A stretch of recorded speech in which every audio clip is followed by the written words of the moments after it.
Hi friends, నేను ఇంటి దగ్గరికి వచ్చాను. షాప్ క్లోజ్ చేసి ఇంటి దగ్గర చూస్తే ఇనుప తేలు ఉందండి గేట్ దగ్గర.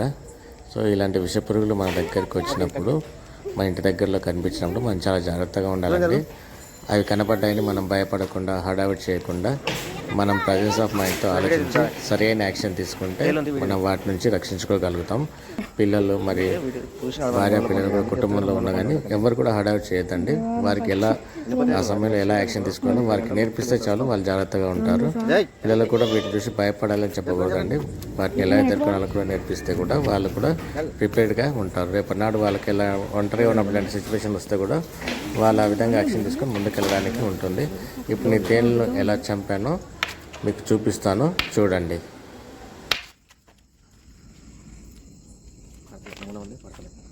రావద్దునా ఎగురుతుంది, మూల తగ్గుతలేదు కట్టే.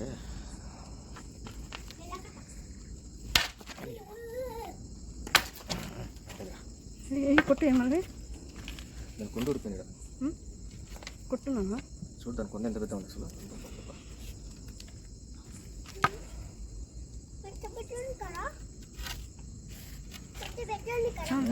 ఇనుప తేలు మరి, ఇనుప తేలు, అందుకే చూసాం వాళ్ళకి. తేలు ఏం సమస్య లేదు, ఇది తోకరే సమస్య. తోక ఉంటేనే విషయం. తేలుకు కడుపు మీద కొట్టవు, తోక మీద కొట్టరు. వెనకాల ఉంటుంది తోక, ఇక్కడ ఉంటుంది తోక విషయం.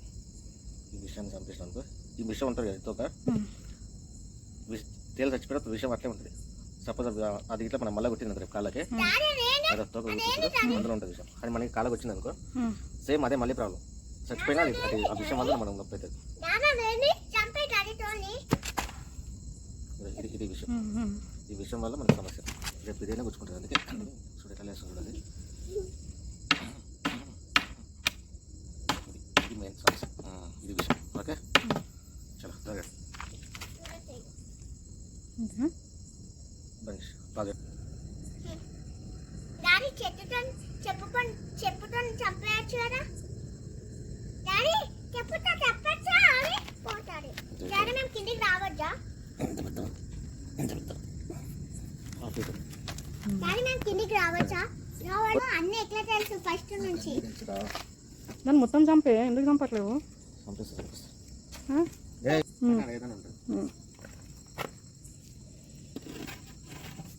కూర్చోకు జాయ్, కూర్చోట్లేదు. డాడీ స్పైడర్ ఏదా? వెనకలు కదా మీరు ఎందుకు డాడీ వెనకలు కూడా?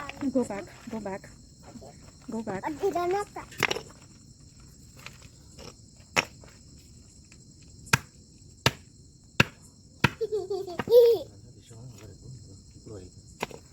ఇప్పుడు